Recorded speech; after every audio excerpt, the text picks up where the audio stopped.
I've had this understanding that the soul was like your emotions, your feelings, your errors. Yep. And I don't, this is kind of something different that you're saying. No, I'm saying that when these emotions hit us, they do enter us, of course, but they're not a part of our pristine self.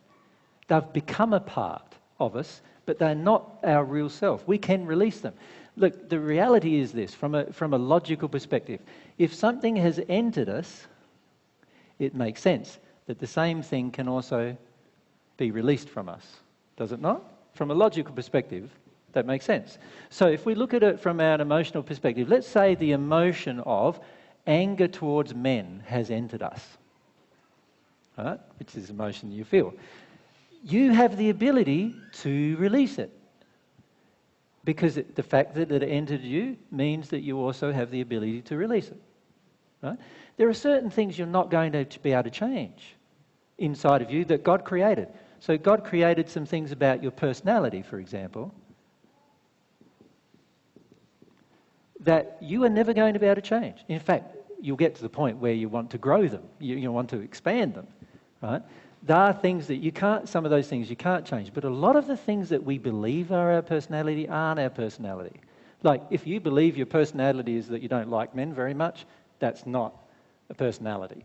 That's an emotion that's entered your soul and can be released. It's just like, and this is why I like to liken it as mud on the outside of your soul, and you just have a wash.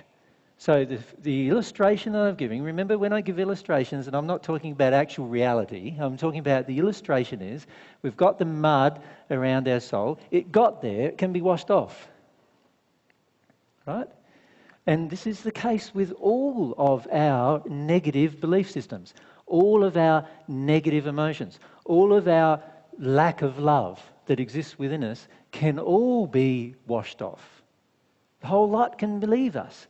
But it's only going to leave us by our use of our will. I am the only person who has control over my own soul. So if this is me, that's my soul, whatever is in it right now, I am the only person who can choose to make the choice of releasing whatever it is, to having the wash, if you like. I'm the only person that can do it. It's only by the use of my will that it's going to happen. God's not going to come along and wave some magical wand and go, okay, you're all now clean, you didn't have to do anything. God's not going to do that. Never will, in fact. You know, there's no blood sacrifice. Really, what a lot of us want is a blood sacrifice. Do you know what I mean by a blood sacrifice? This Christian belief that Jesus died for your sins, and so none of you need to worry about your sins anymore, because all you have to do is believe that Jesus died for your sins, and all of your sins are all washed away as a result. The reality is, many of you want to believe that. And why would we want to believe that? Because we don't want to have to use our own will to take some kind of action in order to release what's there. That's why we believe it. That's why we want it, right?